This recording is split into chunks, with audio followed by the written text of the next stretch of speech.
Hey guys, welcome back to the channel. Well, this is the video that I've decided to make to try to further explain what my overall dilemma is in terms of camera purchases and potential camera purchases. Now, I've told you guys before that I've pre-ordered the Fujifilm X100Vi. That camera is still yet to arrive. I have no idea when it's going to arrive. As I record this, it is June 6, 2024.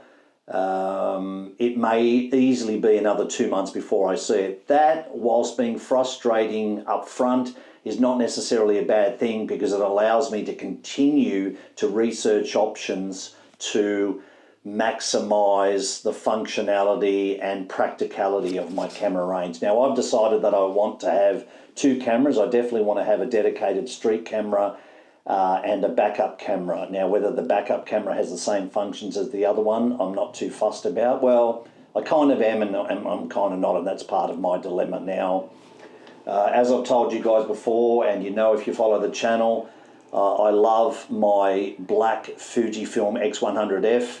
That's 2 iterations old now. That's not a bad thing. 2017 model camera and feels fantastic in the hand. It doesn't have IBIS, it doesn't have 4K video, it doesn't have an articulating screen on the back, a few other features that even the X100V has, but the X100Vi certainly has all of those features. That's part of the reason why I jumped in and pre-ordered the X100Vi. I'm pretty much sold on the X100Vi superseding the X100F in my arsenal. That's a no-brainer. Whether I can keep the X100F as a backup camera, I'm not sure. But in terms of a main camera, if it was down to an X100, I definitely want the X100Vi for the street. What I also continue to own, although it's definitely up for sale, is my Fujifilm X-H2. Now, 40.2 megapixel sensor, all the bells and whistles, tons of IBIS, beautiful 4K video. If you're a fan of this channel, you would have already seen a few short films that I've made with this camera. Beautiful for stills, beautiful for video, a magnificent grip, and beautiful, stunning shutter action. I've just decided it's not necessarily too big and heavy for the street, but I've just decided that it doesn't give me the feeling. It doesn't give me the right emotions in the street. Performance-wise, absolutely fantastic, but if you know enough about photography, you'll know that it's not just about the functionality of the camera, it's how you feel when that camera is in your hand, irrespective of whatever type of content you're trying to create. And I don't mean YouTube, I just mean stills, video, whatever it is that you're doing with the camera.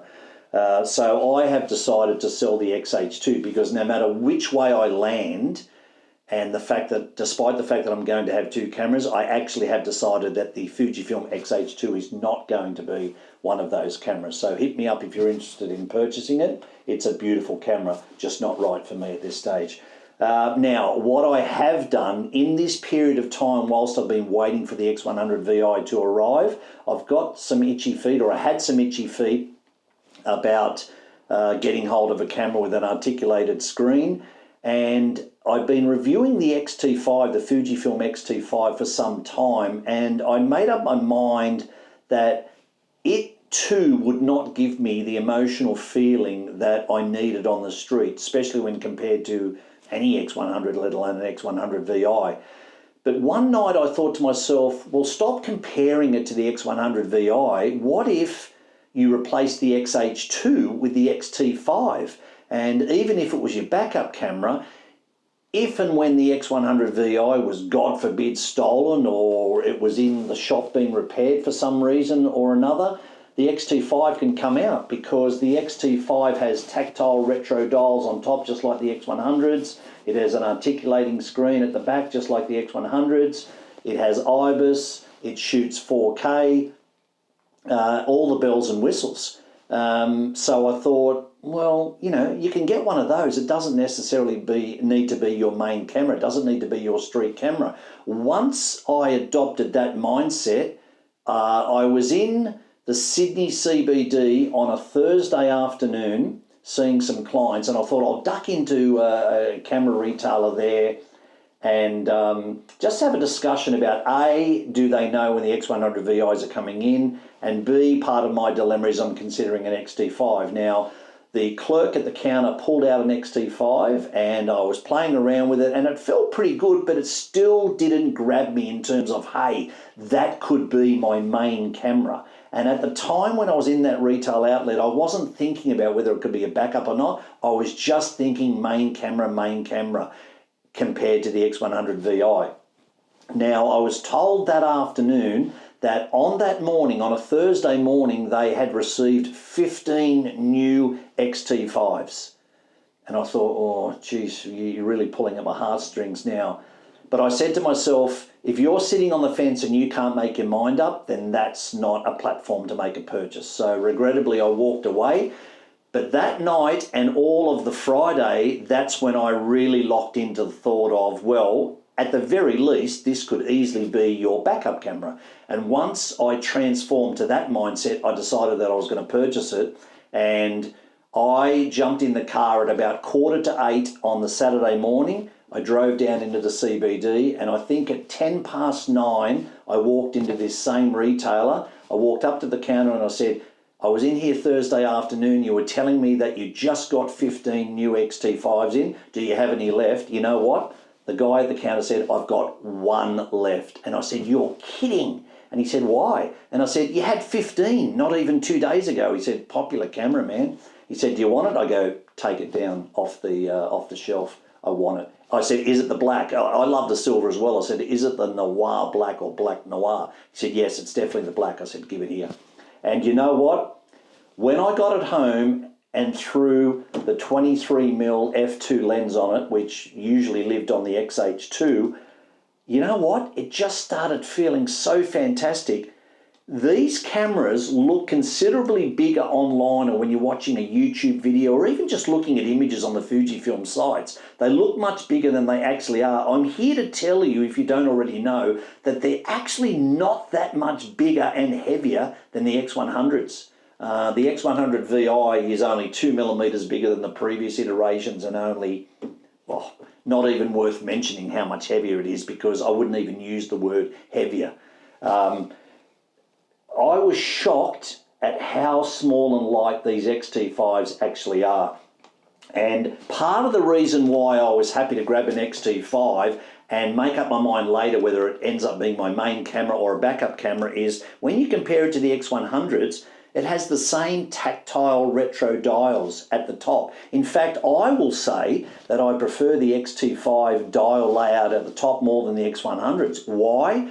Because the X100s, the ISO configuration is built into the shutter dial here on the X100s. On the X-T5, they have a dedicated ISO dial on the left-hand side of the top of the body. I much prefer that. And also, unlike the X100s, I'm pretty sure the X100Vi doesn't do this either, but unlike the X100s, you can push the button down in the center of the ISO and the shutter dials and lock that dial so you can't accidentally twist them and change the settings while you're shooting. I find that great as well. So tactile retro dials, just like the X100, I think the X-T5 layout is better. The X100Vi has a fully articulating screen at the back, so too does the X-T5. Another great advantage of the X-T5 compared to the X100Vi. Now, I don't do this that often, but when I do, this will be an advantage when using the X-T5 is the articulating screen works in portrait mode as well as, I'm not sure if I can show you that properly. Anyway, the screen articulates in portrait mode as well as landscape. The X100Vi only does landscape. Not a deal breaker, but if you can get that option, why wouldn't you take it? The X100Vi has the brand new 40.2 megapixel sensor. You don't need that for street, of course you don't. You barely need half that amount, but if you can get it, why not? Well, the X-T5 also has the 40.2 megapixel sensor. The X-T5 has, I think, half a stop more IBIS than the X100Vi. Who needs the extra half a stop? But if it's there, take advantage of it, right?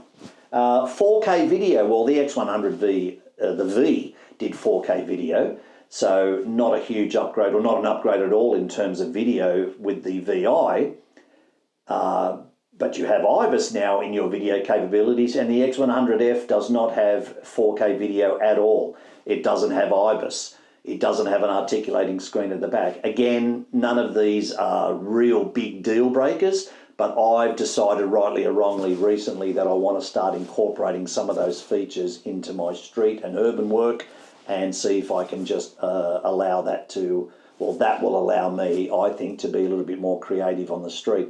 So right now, the Fujifilm X-H2 is categorically going. Whatever way I land with my 2-camera setup, it won't include the X-H2. That's going. I have purchased the X-T5. Now, the 23mm f2, which is a 35 full frame equivalent, that came straight off the X-H2 and straight onto the X-T5. I am doing a lot of research in the background regarding pancake lenses, either the 18 for a 28 equivalent or the 27 for a 40 equivalent. I love the look of them. I just can't convince myself to go with a focus by wire setup.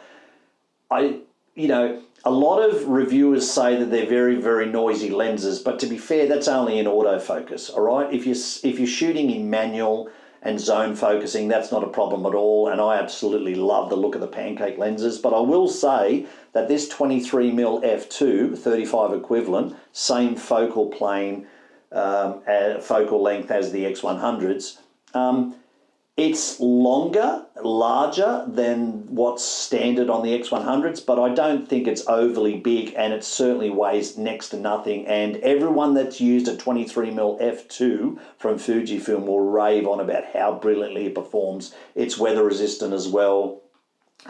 So time will tell which way I go there, but I'm more than likely going to keep the 23mm f2. And I also still have the Fujifilm 16 to 55 f2.8, which is tucked away in the wardrobe there. That's the other advantage of getting the X-T5, right? Because if I get the X-T5, as well as it possibly, well, either being my main street camera or a backup camera to an X100Vi, whenever I need to do any tripod work, seascapes, landscapes, that sort of stuff, the X-T5 immediately fills that space because it has the same sensor as the X-H2, which I previously used for tripod work. Again, you don't even need the 40.2 megapixel sensor for seascapes, landscapes, that sort of stuff. But that's if I was talking about that photography versus street, that's when you really would like and enjoy the boost in sensor capability. So no more X-H2. The X-T5 is definitely here to stay. Every time I pick up the X-T5, I'm falling in love with it more and more. As we speak, and I still have no idea when the X100Vi will arrive, but as we speak, I still think it's going to be 6 to 8 weeks away. I will say to you now that I believe I'm about 80% convinced that the X-T5 is going to be my main camera for street and urban work. And I will then have the decision on whether I keep my trusty beloved X100F as my backup camera, just in case something goes wrong with the X-T5, or God forbid it's stolen. No IBIS, no articulating screen, no 4K video, but I don't need to shoot video with the X100F, and I get fantastic images with the X100F. And you know what, if this becomes my backup camera and I decide to take this out for the day, whether I want to or I have to, then that day I just shrug my shoulders and say, hey, you're not getting any special angles with an articulated screen today. You're shooting with a 24.3 megapixel camera today instead of 40.2. Big deal, it's in the street. So if I go down that route, then I'm not up for the cost of the balance of the X100Vi, which is about $2,200. On top of that, I hopefully would have sold the X-H2 by then, so I'll get a pretty penny for that camera, and happy days. I don't like the idea of having an X-T5 and an X100Vi. Both have similar capabilities. I'm not the sort of person that likes to have two cameras that are identical in terms of performance and then decide on a day that I'm about to go out and shoot which one I'm going to use. You know, it's nice to have those capabilities in both, but if you can save at least a couple of grand by just saying, hey, the worst case scenario is I have an X100F as a backup camera. That's a pretty good situation, but I do definitely want two cameras. You'd be stupid not to own at least two cameras. You should always have a backup, and that's the way I'm going to go. So time will tell. The XT5 is here to stay. I love it. The XH2 is going. Will I continue on with the pre-order and take the X100Vi when it arrives in about 14 years? Or do I say no to that, turn my back on it, and stay loyal to my lovely X100F in black?